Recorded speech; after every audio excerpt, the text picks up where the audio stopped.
Leitura do livro O Céu e o Inferno, Allan Kardec. Continuação, passamento. Questão 11. Como é diversa a situação do espírito desmaterizado, mesmo nas enfermidades mais cruéis, sendo frágeis os laços fluídicos que o prendem ao corpo, eles se rompem suavemente. Depois, a confiança do futuro entrevisto em pensamento ou na realidade, como sucede algumas vezes, falo encarar a morte como redenção e as suas consequências como prova, advindo-lhe daí uma calma resignada que lhe ameniza o sofrimento. Após a morte, rotos os laços, nenhuma só reação dolorosa que o afete. O despertar é lépido, desembaraçado, por sensações únicas, o alívio, a alegria. 12. Na morte violenta, as sensações não são precisamente as mesmas. Nenhuma desagregação inicial há começado, previamente, a separação do perispírito. A vida orgânica, em plena exuberância de força, é subitamente aniquilada. Nessas condições, o desprendimento só começa depois da morte e não pode completar-se rapidamente. O espírito, apanhado de improviso, fica como que aturdido e sente, pensa e acredita-se vivo, prolongando-se esta ilusão até que compreenda o seu estado. Este estado intermediário entre a vida corporal e a espiritual é dos mais interessantes para ser estudado, porque apresenta o espetáculo singular de um espírito que julga material o seu corpo fluídico, experimentando ao mesmo tempo todas as sensações da vida orgânica. Há, além disso, dentro desse caso, uma série infinita de modalidades que variam segundo os conhecimentos e progressos morais do espírito. Para aqueles cuja alma está purificada, a situação pouco dura, porque já possuem em si como que um desprendimento antecipado, cujo termo, a morte mais súbita, não faz senão apressar. Outros há para os quais a situação se prolonga por anos inteiros. É uma situação essa muito frequente, até nos casos de morte comum, que nada tendo de penosa para espíritos adiantados, se torna horrível para os atrasados.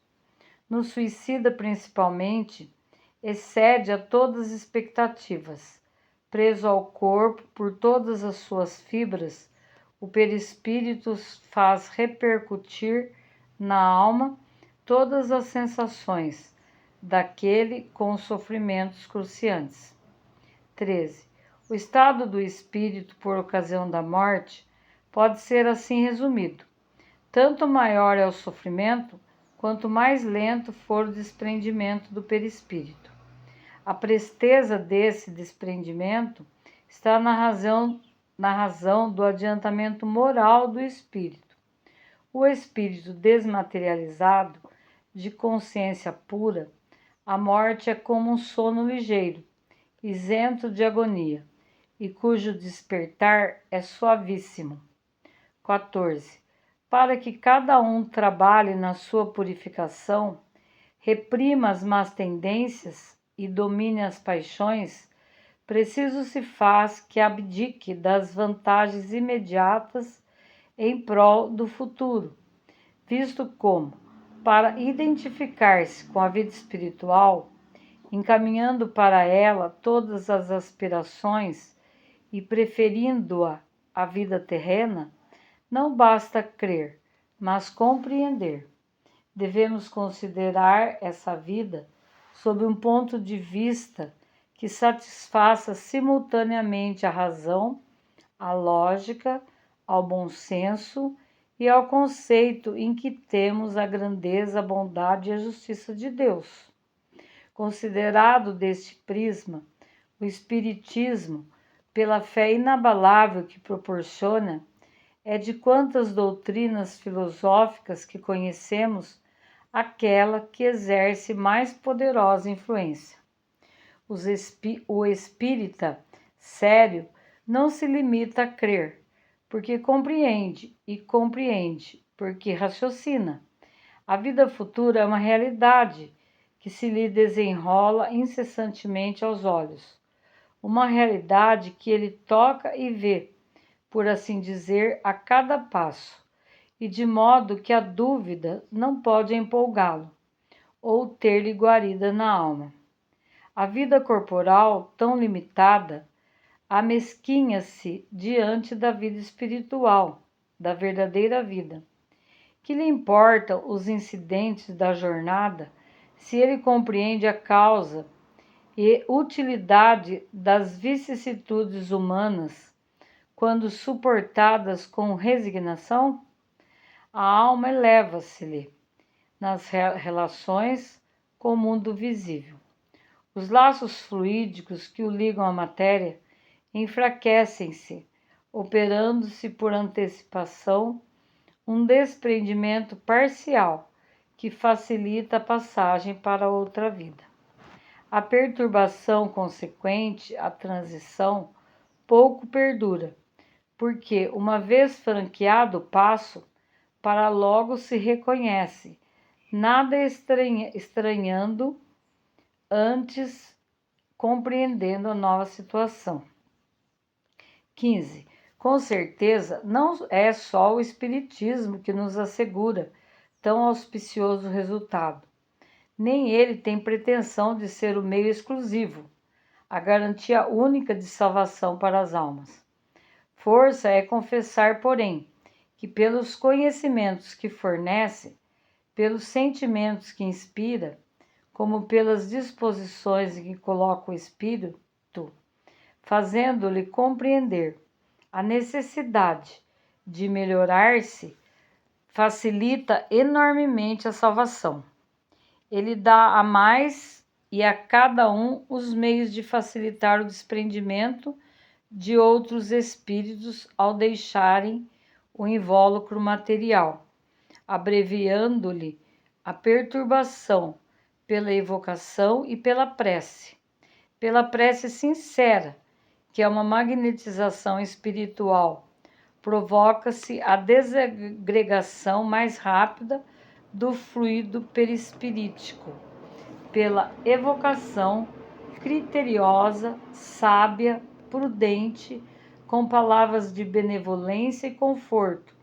Combate-se o entorpecimento do espírito, ajudando-o a reconhecer-se mais cedo, e se é sofredor, insinua-se-lhe o arrependimento, único meio de abreviar-lhe os sofrimentos. Os exemplos que vamos transcrever mostram-nos os espíritos nas diferentes fases de felicidade e infelicidade da vida espiritual. Não fomos procurá-los nas personagens mais ou menos ilustres da antiguidade, cuja situação pudera ter mudado consideravelmente depois da existência que lhes conhecemos, e que por isso não oferecem provas suficientes e autenticidade.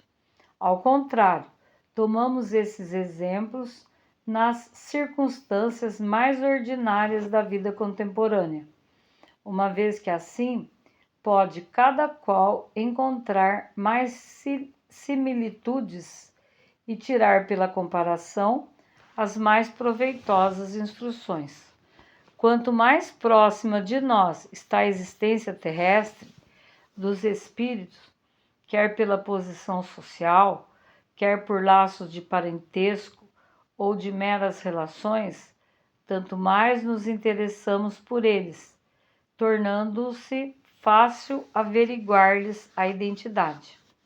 As posições vulgares são as mais comuns, as de maior número, podendo cada qual aplicá-las em si, de modo a tornarem-se úteis, ao passo que as posições excepcionais comovem menos, porque saem da esfera dos nossos hábitos. Não foram, pois, as sumidades que procuramos. E se nesses exemplos se encontram quaisquer personagens conhecidas, de obscuras se compõe o maior número. Acresce que nomes retumbantes nada adiantariam à instrução que visamos. Podemos ainda ferir suscetibilidades, e nós não dirigimos nem aos curiosos, nem aos amadores de escândalo, mas tão somente aos que pretendem instruir-se. Esses exemplos poderiam ser multiplicados infinitamente, porém, forçados a limitar-lhes o número, fizemos escolha dos que pudessem melhor esclarecer o mundo espiritual, já pela situação dos espíritos, já pelas explicações que estavam no caso de fornecer. A maior parte dos exemplos são inéditos e apenas alguns poucos foram já publicados na Revista Espírita. Destes, suprimimos supérfluas minúcias, conservando apenas o essencial, a fim de que nos propusemos, ajustando-lhe as instruções complementares ao que poderão dar lugar ulteriormente.